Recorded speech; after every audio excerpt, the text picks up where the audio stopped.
మీ business ఏదైనా మీ ఊర్లో promotion చేయాలంటే అది సుమన్ టీవీతోనే సాధ్యం. ఇప్పుడే సంప్రదించండి.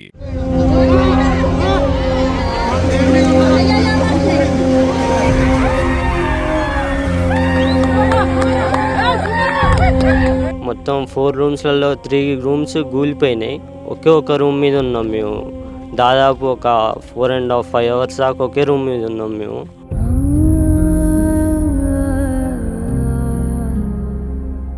ఫోన్ చేస్తుంటే అసలు కొన్నిసార్లు ఫోన్ పోలేదు, కొన్నిసార్లు ఫోన్ ఎత్తలేదు. తర్వాత స్విచ్ ఆఫ్ వచ్చింది. ఇంకా తర్వాత వచ్చి చూస్తే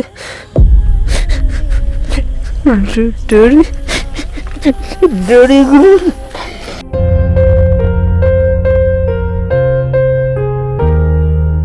డాడీ అప్పుడు ఒకవేళ పడితే ఆ చెట్టుని పట్టుకోరా అని చూపించిండు కొన్ని చెట్లని. ఇద్దరం అసలు మమ్మీ ఎడిపోయిందో కూడా తెలియదు ఫ్లోలో.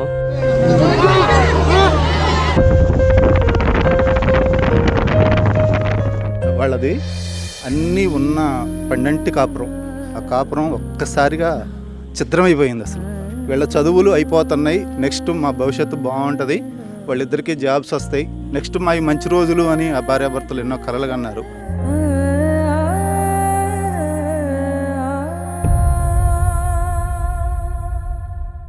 ప్రస్తుతం ఎక్కడైతే కుసుమంచి మండలంలోని గూడెం వద్ద జరిగినటువంటి ప్రమాదం, అంటే ఒకసారిగా పాలేరుకు సంబంధించినటువంటి రిజర్వాయర్ ఓవర్ఫ్లో అవడం వల్ల ఒక కుటుంబం ఆ వరద నీటిలో చిక్కుకుపోయింది. దాదాపు 8 గంటల పాటు అరచేతిలో ప్రాణాలను పెట్టుకొని బిక్కుబిక్కుమంటూ కాలం వెళ్ళదీసినటువంటి పరిస్థితి. కానీ దురదృష్టవశాత్తు తల్లి తండ్రిని ఇద్దరిని కోల్పోవడం జరిగింది.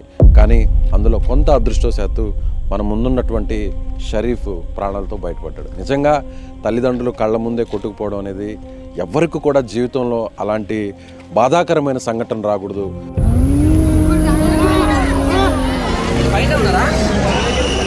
సో ఇక్కడ కుటుంబ సభ్యులందరూ కూడా ఉన్నారు. వారి తల్లి మృతదేహం కూడా ఇవాళే దొరికింది. 2 రోజుల కిందట తండ్రి మృతదేహం దొరికింది. ఇప్పుడు కరోనాకి సంబంధించినటువంటి ఏర్పాట్లన్నీ కూడా జరుగుతున్నాయి.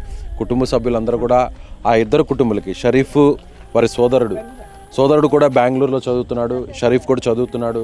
కానీ అనారోగ్యంగా ఉండడం వల్ల 2 రోజుల కిందటే ఇంటికి వచ్చాడు. అసలు ఏం జరిగింది? కానీ ఈ టైంలో షరీఫ్ని మనం మాట్లాడించే ప్రయత్నం చేయాలన్నా కూడా కొంత ఇబ్బందిగా ఉంది. కానీ ప్రభుత్వం వైపు నుంచి ఏం జరిగిందనే విషయాన్ని కానీ ఓపెన్గా చెప్పగలిగితే ప్రభుత్వం కూడా పూర్తిగా సహకారం అందించాలని మనం కూడా సుమన్ టీవీ తరఫున కోరుకుంటున్నాం. ఒకసారి మాట్లాడించేటువంటి ప్రయత్నం చేద్దాం.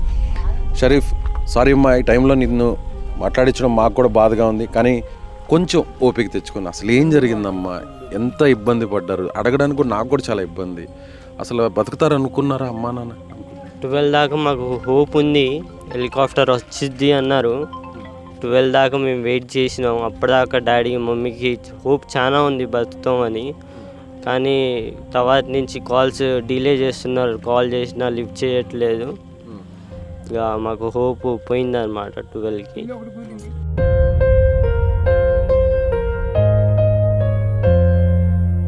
మామూలుగా మీరు ఇంట్లో పడుకో ఉన్నారా?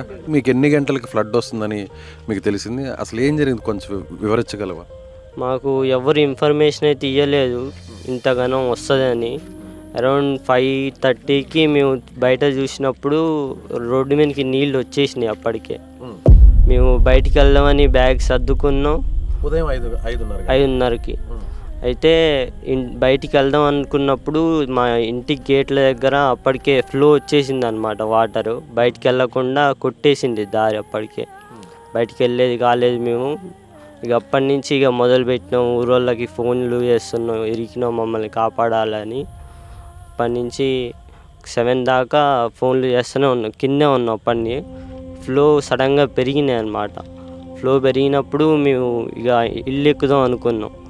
ఇల్లు ఎక్కినాం, మమ్మీ, నేను, డాడీ 3 మొబైళ్ళు తీసుకొని, నాయి డాడీ ఇక అందరికి ఫోన్లు చేసి వెయిట్ చేస్తూ ఉన్నాం మేము, ఎవరన్నా వస్తారా అని హెల్ప్కి. 5 గంటలకి ఫ్లడ్ వచ్చింది అంటున్నారు. మీరు బిల్డింగ్ పైకి, అంటే ఇంటి పైకి ఎన్ని గంటలకు ఎక్కారు మీరు? అరౌండ్ 7:30 8కి. 8 నుంచి మీరు కాల్స్ చేస్తూ ఉన్నారు? కాల్స్ చేస్తూనే ఉన్నాం. అప్పుడు మీకు లైఫ్ జాకెట్స్ డ్రోన్ ద్వారా పంపించారు. ఎన్నింటికి పంపించారు? 12 11:30 12 అయింది. ఆ తర్వాత జాకెట్స్ వేసుకున్నారా? జాకెట్స్ వేసుకున్నాం. నువ్వు వేసుకున్నావు, అమ్మ వేసుకుంది, నాన్న కూడా వేసుకున్నావు. ముగ్గురం వేసుకున్నాం లైఫ్ జాకెట్స్. తర్వాతకి అరౌండ్ 1:30కి మాది మొత్తం 4 రూమ్స్లలో 3 రూమ్స్ కూలిపోయినాయి. ఒక రూమ్ మీద ఉన్నాం మేము. దాదాపు ఒక 4.5 అవర్స్ దాకా ఒకే రూమ్ మీద ఉన్నాం మేము. తర్వాతకి ఆ ఒక్క రూమ్ కూడా పడిపోయింది అనమాట. పడిపోయినప్పుడు ముగ్గురం ఇక కొట్టుకొని పోయినాం. డాడీ అవుపడలేదు. కొద్దిసేపటికి మమ్మీతో నేనున్న ఒక 1 minute దాకా. మమ్మీ కూడా కొద్దిసేపు అయినాక అవుపడలేదు.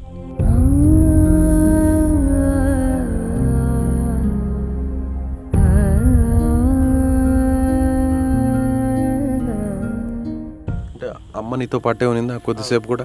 కొద్దిసేపు ధైర్యం చెప్పావా? నువ్వేమన్నా అమ్మకి ధైర్యం చెప్పావా? అమ్మ కూడా నీకేమన్నా ధైర్యం చెప్పింది? డాడీ అవుపడపోయి మమ్మీ డాడీని చూడరా అన్నది. నేను డాడీ అని మొత్తుకున్నా ఒక 2-3 సార్లు. డాడీ రిప్లై రాలేదు వీటి నుంచి. ఫ్లో ఎంత ఎక్కువగా ఉన్నిందమ్మా? అంటే అమ్మ పక్కనే ఉన్నింది కదా, పట్టుకోలేకపోయావు అమ్మని? లేదు, పట్టుకోలేనంత ఫ్లో ఉంది. ఫ్లో చాలా ఎక్కువ ఉన్నాయి కదా, మరి పైన నీటి పైన తేలుతారు కదా? తేలాము. డాడీ ఇరుక్కున్నా అన్నారు చెట్లో. మరి ఇద్దరం అసలు మమ్మీ ఎడిపోయిందో కూడా తెలియదు ఫ్లోలో. అప్పుడు ఆ 8 గంటలు అరచేతుల్లో ప్రాణాలు పట్టుకొని ముగ్గురు కూడా మాట్లాడుకుంటూ ఉంటారు.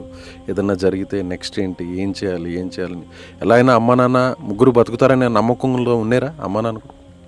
ఉన్నారు. అమ్మలో హోప్ హెలికాప్టర్ వస్తుంది, మనం ఇలా కాపాడతారేమో అని ఇప్పటిదాకా హోప్ ఉంది మాకు. 12-12:30 దాకా కూడా. కానీ 12కి అయిపోయింది. మా ఉన్న రూమ్ కూడా కూలేటట్టుందని మాకు అర్థమైపోయింది.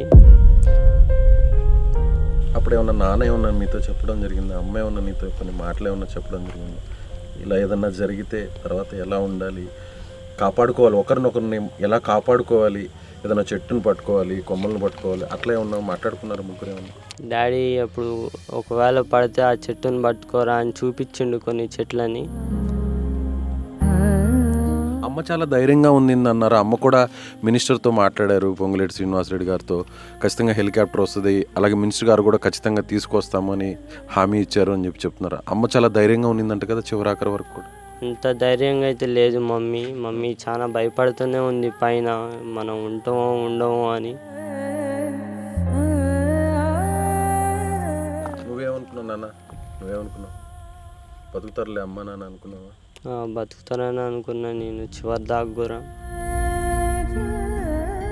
ఇలా జరుగుతుందని జీవితంలో ఊహించారు ఎప్పుడైనా? నాన్న మంచి వ్యాపారం చేసుకుంటున్నాడు, నువ్వు బ్రదర్ కానీ నువ్వు కానీ మంచిగా చదువుకుంటున్నారు, ఒక మంచి పొజిషన్లో ఉంటారు ఫ్యామిలీ అంతా.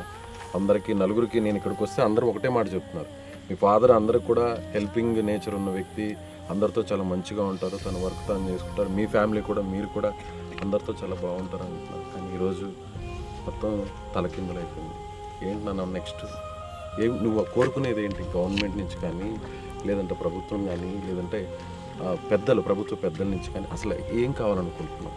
అంటే ఇలాంటి టైంలో అడగడం రాంగ్, కానీ ఎలాంటి భరోసా కావాలనుకుంటున్నావు? నాకు ఉండడానికి ఇల్లు అయితే లేదు ప్రస్తుతానికి.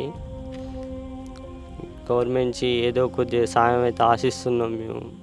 ఏం చదువుకుంటున్నాను? నేను BTech second year, BTech final year 4th year.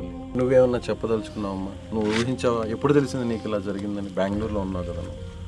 నాకు నా ఫ్రెండ్ 10:30కి ఫోన్ చేశాడు, ఇంటికాడ పరిస్థితి బాగాలేదురా, ఒకసారి ఫోన్ చేయరా అన్నాడు. నేను అప్పటి నుంచి ఫోన్ చేస్తున్నా, ఎవరు ఎత్తలేదు. నా ఫ్రెండ్కి ఫోన్ చేశాడు, వాడు మీ ఫ్రెండ్స్ సేఫ్గానే ఉన్నారు, రెస్క్యూ టీం వచ్చింది, వాళ్ళు హెల్ప్ చేస్తారు అని చెప్పాడు. నేను ఎమ్మటి స్టార్ట్ అయిపోయా అక్కడి నుంచి.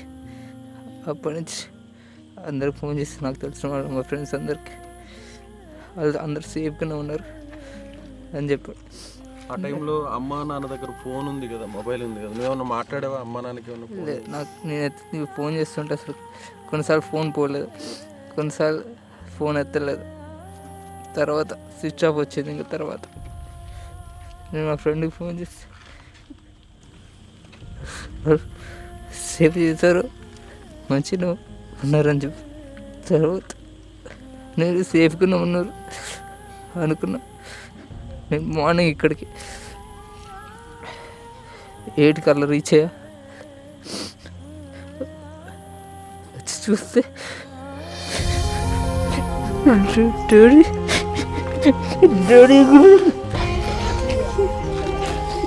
ధైర్యంగా ఉండాలమ్మా, ధైర్యంగా ఉండాలన్న. పెద్దవాడు నువ్వే, తమ్ముడికి నువ్వు సపోర్టింగ్గా ఉండాలి.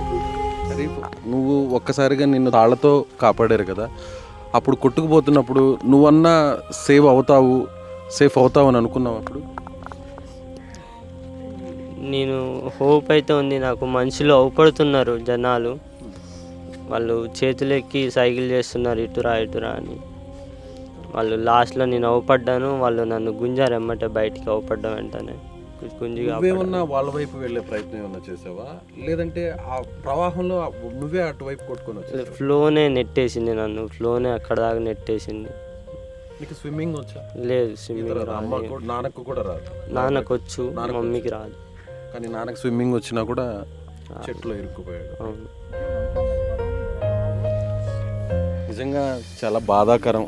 షరీఫ్ వాళ్ళ సోదరుడు ఇద్దరు కూడా అన్నదమ్ములే మిగిలారు చివరికి. చిన్నప్పటి నుంచి అమ్మా నాన్న ఇద్దరిని ఒక మంచి ప్రయోజకులు చేసి వారి భవిష్యత్తుకు బంగారు బాటలు వేయాలని ఒక్కొక్క మెట్టు ఎక్కుతూ ఒక్కొక్క రాయిని పేర్చుకుంటూ మంచిగా వ్యాపారం చేసుకుంటూ వచ్చారు.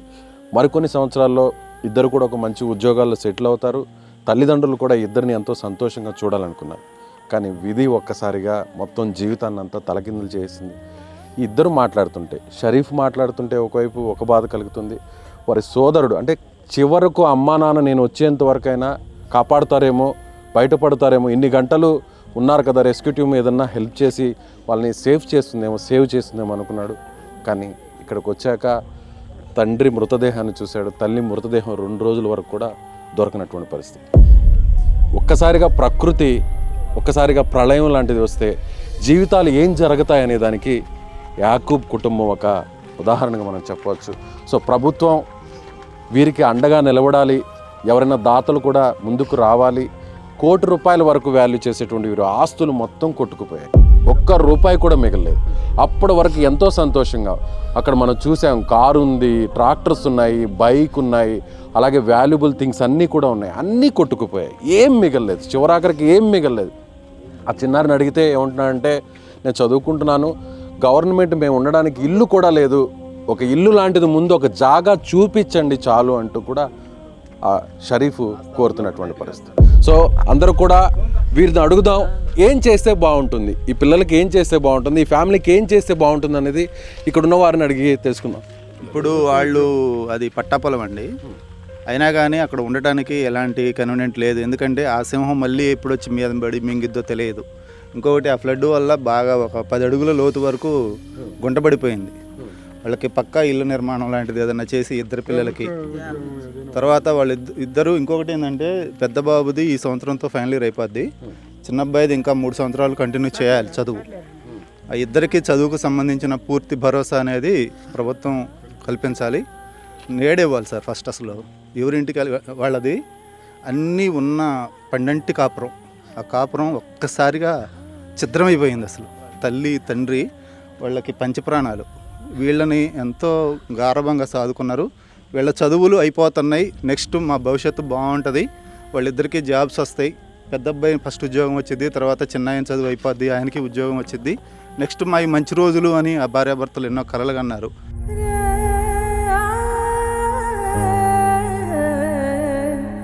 ప్రతిరోజు మేము వాళ్ళతో మాట్లాడుతూనే ఉంటాం. మా సొంత బంధువు, మా సొంత అన్నయ్య, మా వదిన.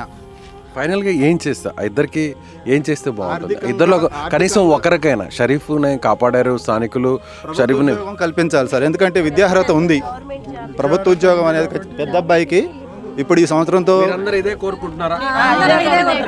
జాబులు రావాలా గవర్నమెంట్. మేము కోరుకునేదల్లా ఏమీ లేదు సార్. ఆ ఇద్దరు పిల్లలకి కూడా వాళ్ళకి ఆదరు ఏమన్నా ఉన్నది అని అంటే, ఆ గవర్నమెంట్ నుంచి ఏదైనా పొందగలిగేది ఏమన్నా ఉన్నదంటే ఇద్దరు పిల్లలకు కూడా జాబే సార్. అందరూ ఒక్కసారి చెప్తారా ప్రభుత్వానికి తెలిసే విధంగా? కంపల్సరీగా ఖచ్చితంగా ఇద్దరికి గవర్నమెంట్ జాబ్, ఇద్దరు పిల్లలకి జాబ్ వాళ్ళకి జాబ్ కావాలి. కాపాడలేదు కాబట్టి వాళ్ళు ప్రభుత్వం జాబ్ ఉద్యోగాలు రావాలి, గవర్నమెంట్ జాబులు రావాలి, ప్రభుత్వం ఇల్లు కట్టియాలి. ఆ చేతిలో లేదు. అవకాశం ఉంది, వాళ్ళకి అవకాశం ఉంది. ప్రభుత్వం కాపాడలేదు కాబట్టి ఆ ఇద్దరు పిల్లలకి న్యాయం చేయాలి, ఇద్దరు పిల్లలకి జాబ్ ఇప్పియాలి. వాళ్ళు బాధపడ్డారు, ఇప్పటిదాకా మేము కాపాడలేదని బాధపడ్డారు. మీరంతా గ్రామస్తులు, బంధువులంతా, కుటుంబ సభ్యులంతా ఆ ఇద్దరు ఇప్పుడు అనాథలుగా మారారు. మీరందరూ ఇదే విధంగా చివరి వరకు సపోర్ట్ గా ఉంటారా? ఉంటాం సార్, ఉంటాం చివరి దాకా ఉంటాం. చివరి లాస్ట్ దాకా చివరి వరకు ఉండాల్సిన బాధ్యత మాకుంది. మా పిల్లలకి ఎండలేదు, వాళ్ళ పిల్లగాళ్ళు ఆగమవుతారు. వాళ్ళకి ఏమి ఆస్తి కూడా లేదు, ఏమీ లేదు, ఉంటుంది గూడు కూడా లేదు. కాబట్టి మీరు చేసే ప్రయత్నం చేసి వాళ్ళ జాబులు ఇప్పియాలండి. సో చూస్తున్నారు కదా వ్యూవర్స్, ఈ వీడియో చూస్తున్నటువంటి ప్రతి ఒక్కరు కూడా కింద వారి అకౌంట్ నెంబర్స్ని మెన్షన్ చేస్తాము, ఫోన్పే నెంబర్ని, గూగుల్ పే నెంబర్ని కూడా మెన్షన్ చేస్తాం. వారి చదువు తిరిగి కొనసాగాలి. ఆ ఇద్దరు చదువు కూడా బీటెక్ చదువుతున్నారు, ఇద్దరు కూడా 4th ఇయర్ తను చదువుతున్నాడు పెద్ద అబ్బాయి, అలాగే 2nd ఇయర్ చదువుతున్నాడు ప్రాణాలతో బయటపడినటువంటి షరీఫ్. వీరికి చదువుకోవడానికి ముందు ఒక భరోసా కల్పించాలి, ఎవరైనా దాతలు ముందుకు రావాలి, అలాగే ప్రభుత్వం కూడా వారికి ఉద్యోగ అవకాశాన్ని ఏర్పాటు చేయాలి. సో ఇదే అందరూ డిమాండ్ చేస్తున్నారు. మానవత్వం ఉన్నటువంటి ప్రతి ఒక్కరు కూడా ఇదే కోరుకుంటున్నారు. కట్టుబట్టలతో ఇప్పుడు రోడ్డు మీద పడిపోయారు. 1 కోటి రూపాయల ఆస్తి మొత్తం కూడా ధ్వంసం అయిపోయింది, మొత్తం నేలమట్టం అయిపోయింది. అప్పటి వరకు 12 కాపురంగా ఉన్నటువంటి ఆ కుటుంబం ఒక్కసారిగా విధి ఆడిన వింత నాటకంలో విచిత్రంగా ఆ ఇద్దరు బలైపోయారు. ప్రాణాలతో బయటపడినా కూడా ఎలా బతకాలి, రేపటి రోజు ఏంటి అనేటువంటి ఆలోచనే ఆ ఇద్దరి కళ్ళల్లో మనసులో మెదులుతుంది. సో గవర్నమెంట్ రెస్పాండ్ అవుతుంది పాజిటివ్గా, వీరందరూ కోరుతున్నట్టుగా, ఆ పిల్లలు కోరుతున్నట్టుగా పాజిటివ్గా రెస్పాండ్ అవుతుంది అనేటువంటి నమ్మకం మనకు ఉంది. అందరికి కూడా ఇదే నమ్మకం ఉంది, అందరికి కూడా నమ్మకం ఉందండి, అందరికీ ఉంది. మాకు పొంగులేటన్న వచ్చిండు, మాకు మా పిల్లలకి ధైర్యం చెప్పిండు, మాట ఇచ్చిండు, అదే ఖచ్చితంగా మాట మీద నిలబడతాడని చెప్పేసి మాకు నమ్మకం ఉంది సార్. ఆ పొంగులేటన్న ఈ పిల్లలకి ఉద్యోగం కనుక ఇస్తే ఆయన దేవుళ్ళలాగా తలుచుకుంటాం సార్. మేము ప్రాణాలు కోల్పోయినా కానీ, ఆర్థికంగా నష్టపోయినా, ప్రాణాలు కోల్పోయినా, ఇద్దరు పిల్లగాళ్ళకి కూడా ఆ పొంగిలేటన్న ఈ ప్రభుత్వంలో ఆ పిల్లలకి కనుక జాబ్ ఇస్తే ఇంతకు మించి మేము కోరుకునేది ఏమి లేదు సార్. ఆ పిల్లలు కోరుకునేదే మేము అది ఒకటి. చచ్చిపోయిన అమ్మాయి అర్ధగంట సేపు మాట్లాడింది పొంగిలేటిన అన్నతో, మా బిడ్డ, మా పెద్ద బిడ్డ అర్ధగంట మాట్లాడింది. తండ్రి అంటే చనిపోయినటువంటి సైదాబి వారి తండ్రి వస్తుంది బండి అన్నాడు. మీరు ఇప్పుడు పంపించారు, కాకపోతే వాళ్ళకి వాతావరణం సహకరించలేదు. వాతావరణం సహకరించకపోయినా సరే వాళ్ళకి జాకెట్లు వచ్చినాయి, డ్రోన్ కెమెరాలతోటి పవర్ బ్యాంక్ పంపించారు. వాళ్ళు చేయగలిగే అంత వరకు చేశారు. మాకు వాళ్ళు చివరి వరకు ఎంత చేయాలో అంత చేశారు.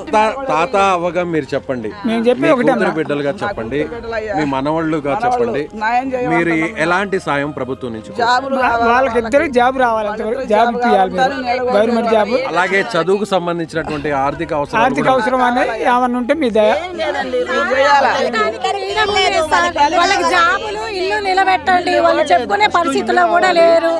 వాళ్ళకి ఇల్లు, ఇద్దరికి జాబులు. చనిపోయింది నా అక్క, నా సొంత అక్క. వాళ్ళకి ఏమీ లేదండి, వాళ్ళ అనాథలుగా మిగిలిపోయారు ఆ పిల్లలు. వాళ్ళకు ఉన్నదంతా అక్కడే పోయింది, వాళ్ళ అమ్మ నాన్నతో పాటు అన్నీ పోయినాయి. వాళ్ళకి ఇల్లు కావాలి, వాళ్ళకి ఒక గూడు కావాలి, వాళ్ళకంటూ వాళ్ళ కాళ్ళ మీద వాళ్ళు బతికే సాయం ప్రభుత్వం చెయ్యాలి. రైట్, ఇక్కడ అందరూ కోరుతున్నట్టుగా వీరిద్దరికి కూడా, షరీఫ్కి అలాగే యాకూబ్ కుటుంబానికి సంబంధించినటువంటి భరోసాని ప్రభుత్వం ఇవ్వాలి. ఖచ్చితంగా వారికి ప్రభుత్వ ఉద్యోగ అవకాశాన్ని కల్పించాలి. అలాగే కొంతమంది దాతలు కావచ్చు, లేదంటే ప్రభుత్వమే వారి విద్యకు సంబంధించినటువంటి ఖర్చునంతా కూడా భరించి వారి ప్రయోజనాలకు, అంటే కొంతన్నా పోయినటువంటి తల్లిదండ్రులను తీసుకురాలేం, ఆ నష్టాన్ని పోర్చలేం, కానీ జీవితంలో ముందుకు వెళ్ళడానికి వారికి ఒక ఆధారాన్ని కల్పించాలని వారి తరపున కుటుంబ సభ్యులు, వారి సన్నిహితులు అందరూ కూడా కోరుతున్నారు. సుమన్ టీవీ కూడా అదే కోరుకుంటుంది. ముందు వీరికి సంబంధించి మీకు ఒక అకౌంట్ నెంబర్ డిస్ప్లే చేస్తున్నాం కింద, అలాగే ఫోన్పే, గూగుల్ పే నెంబర్ కూడా డిస్ప్లే చేస్తున్నాం. మీరు నేరుగా వీరికి సహకారం అందించాలంటే 1 కోటి రూపాయల వరకు నష్టపోయారు, ఏం మిగలేదు. కాబట్టి వారి చదువు కోసం కాస్తంత మీ వంతు సహాయంగా మేము సైతం అంటూ ముందుకు వచ్చి వారికి చేయాల్సినటువంటి సహాయాన్ని చేయాలని సుమన్ టీవీ మనస్ఫూర్తిగా కోరుకుంటుంది. కెమెరామెన్ సాయితో విజయ్, సుమన్ టీవీ, ఖమ్మం నుంచి.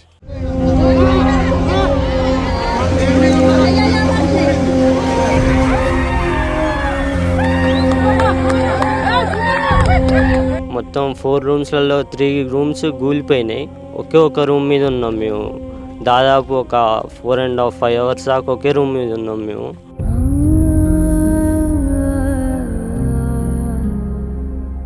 ఫోన్ చేస్తుంటే అసలు కొన్నిసార్లు ఫోన్ పోలేదు, కొన్నిసార్లు ఫోన్ ఎత్తలేదు. తర్వాత స్విచ్ ఆఫ్ వచ్చింది. ఇంకా తర్వాత వచ్చి చూస్తే డాడీ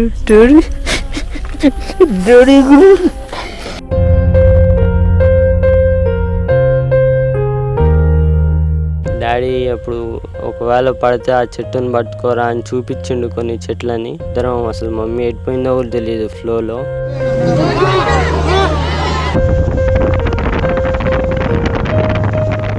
వాళ్ళది అన్నీ ఉన్న పండంటి కాపురం. ఆ కాపురం ఒక్కసారిగా చిత్రమైపోయింది అసలు. వీళ్ళ చదువులు అయిపోతున్నాయి, నెక్స్ట్ మా భవిష్యత్తు బాగుంటుంది, వాళ్ళిద్దరికీ జాబ్స్ వస్తాయి, నెక్స్ట్ మా మంచి రోజులు అని ఆ భార్యాభర్తలు ఎన్నో కలలు కన్నారు.